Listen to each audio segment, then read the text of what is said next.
The last couple of weeks I've been out looking for moose because I knew they were dropping their babies, which they tend to do right here the last of May. And I hadn't had much luck.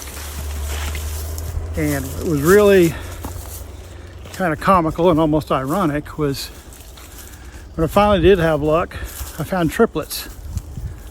Just freaking amazing, because if you talk to anybody that's around moose a lot or lives in moose area, triplets are extremely rare. I mean, they may be a little more rare where people don't live, not as rare, excuse me.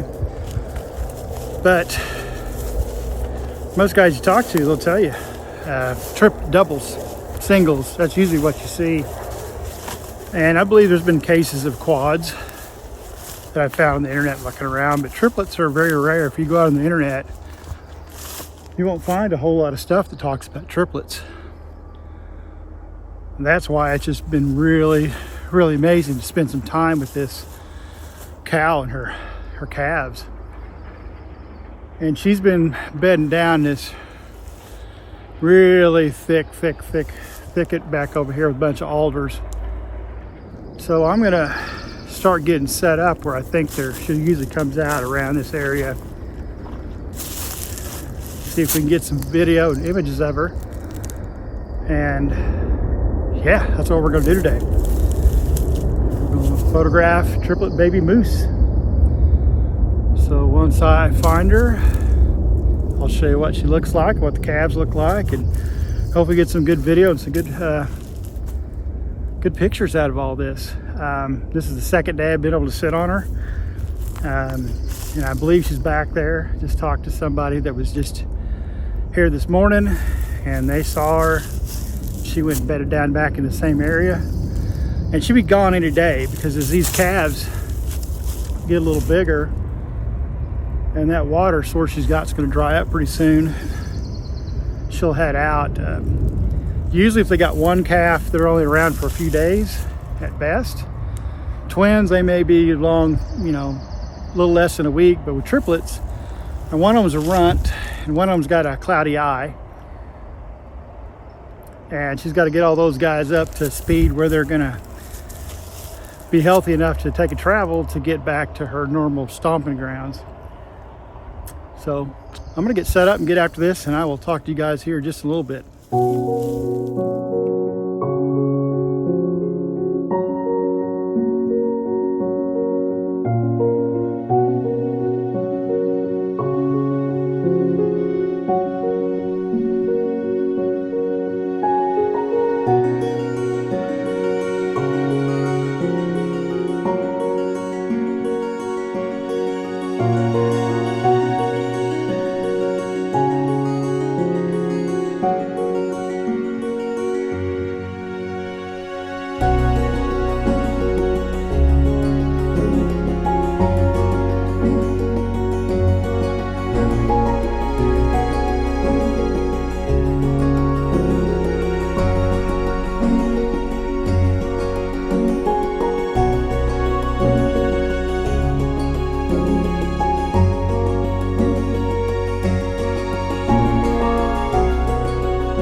Let me talk you through a little bit about my setup today. The 500 is great because you can get those great bouquets, but it's a little tight, not really on the calves, but more so on mom. So tool of the trade today is the EF 7200 millimeter with the 1.4 extender, and I can always take the 1.4 off to get closer, but I find that 1.4 on this lens, this body R5 combo, I don't see any degradation in the image quality, which is really good. With the 5D4, when I use this same combo, the 1.4 7200, I would see a little bit of softness. Not a lot, but a little bit, especially things in fast movement, which these moose are not fast movement. So that leads me to the second thing. You can really lower your shutter speed, depend on the light, of course. The light's like right now, it's really harsh. I've got to shoot a little bit faster because you know, 100 ISO, or I could put an ND filter on, but I usually don't run NDs too much with wildlife. Tends to get a little soft in spots when I do that. Maybe I need more practice with it. Anyway, she is set up back behind this stuff right now, and I don't think she's going to come out to the water over there. I think she's going to come up on the other side and graze a little bit. This opening back, can't really see it back. There's an opening in the trees back there. So I'm just kind of waiting her out, see which way she goes, giving her a good breadth of distance, which is what you should always do with these animals. But yeah, I'm just going to wait her out and see what we get. But again, run 7,200 mostly on moose when I've got a full-size cow moose. The calves, you can go tighter on them if you need to, but you can always crop in with the R5, which is really good. You can drop that shutter speed because they ain't running a lot. Now the calves may get a little frisky, but even at 500 a second, 640th a second, you're gonna get a pretty good stop on them. But with this light, I'm having to shoot about 1,000 when they're in the sun at ISO 100, and which is fine. You know, you want to get that ISO close as 100 as you can to get more shadows and highlights, which is really good. Anyway, I can hear her crunching, so I'm gonna look where I need to maybe set my tripod up to where she may be going and where I'm not in the way to hinder her from moving that direction. And we'll see if we can get some more calves today. I'll talk to you guys here in just a bit.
Oh, it's gorgeous back here.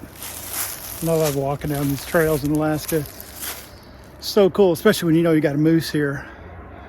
And she's just over this little ridge from me. There's a small little ridge here, and she's on the other side of that. So I'm letting her, she's laying back down again. And it's getting a little closer to dark. Probably got, it gets closer to dark at 7 or 8 o'clock. You still got 5 hours of daylight left in Alaska. So, and right now in the 1st of June, it really doesn't get dark. It goes into what we call civil twilight. So you can shoot all day long if you've got a good enough aperture on your lens, or especially I do a lot of, if I'm doing landscapes, I'll do them at night, midnight, 1 o'clock here, because you got completely diffused light. You can open that shutter up a little bit and get some really cool blue hour shots, which is really cool. But again, it is just unbelievably gorgeous. Just walking out here on these trails and little backside trails like I'm on right now. So, okay, I hear her moving again, so let me get back to where I think she's going to pop out, and that may be it for me talking to you guys for today, because we're getting to that time where she gets really heading towards the water and the calves get really frisky. And I don't do a lot of talking while I'm shooting when they're out like that. Not that it'll disturb them, it's just that I'm busy trying to capture that. It's such a rare occasion to see three, so that's why I'm really intent on trying to capture all the video, all the pictures I can on these guys. They don't always give me good backgrounds because, like right now, if she was in this, it's just really thick, so it doesn't lend to great backgrounds. Now, if she's right here on this trail, it'd be beautiful. If you look behind me, that light is falling across there. You can drop that exposure a little bit and get that background a little more golden, because this camera's blowing that back out. That way, not so much. It's a little washed out. So one of the things you want to look for is, yeah, you're concerned about your subject. What you're really looking for is what's behind your subject. What's behind your subject is more important than your subject most times, because that's what really makes a shot. Having an animal doing something really interesting, great. You need an interesting subject to start with. But the next thing is the background distracting, is because what you're doing with a picture, you're trying to tell a story. And with that story, you want to tell that story. Like, you know, they talk about the rule of thirds. The reason is if you got a duck in the water and he's looking left, you want to put him right to the frame so you can imagine what he's looking into. You're trying to tell a story. With these moose, these calves, you know, if they're playing in the water and that grass, I want to get down, get a little lower to that grass and blow out that background behind them, where the calf is the most important part. But the second part is, what is he doing? He's playing, he's splashing, he's running.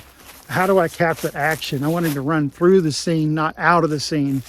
So if he's running right to left, I want to put him on the left side of the frame, because he's going out of the frame like you missed him. If he's on the right, you're imagining where he's going.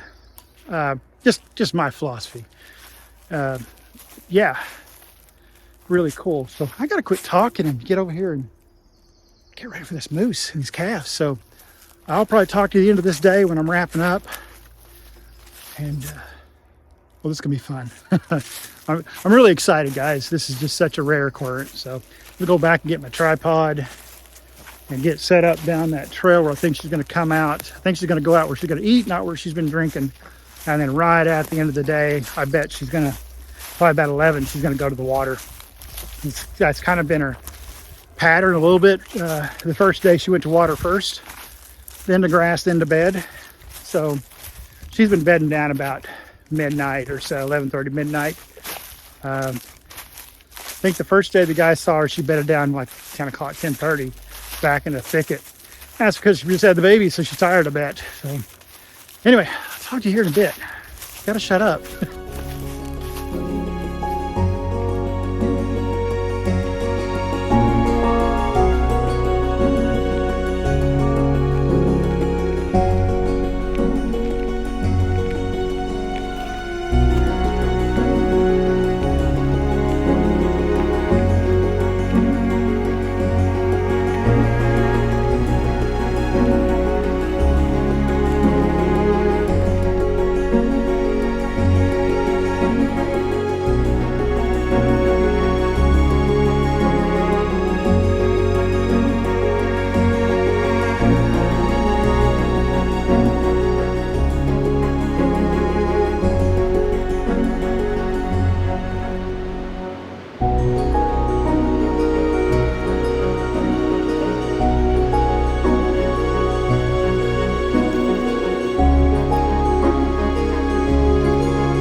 No day 4 on the moose. They have moved on, which is a good thing because that means that the calves and mom are healthy. Even the runt caught up in size. Noticed that yesterday. He was pretty close to size as the other two. And that also means that the bears aren't going to find them, because they sit in one space too long. The bear, you know, the smell will attract them. And I also noticed I had too much footage for one video. So there'll be a second video that'll be just cinematography. It'll just be the moose being moose, just the calves playing and being silly. I just thought that'd be good to put out with just them. And that may come out in the next week or two. And until then, enjoy the pictures that I've got after this, and I'll see you guys in the next video. You take care.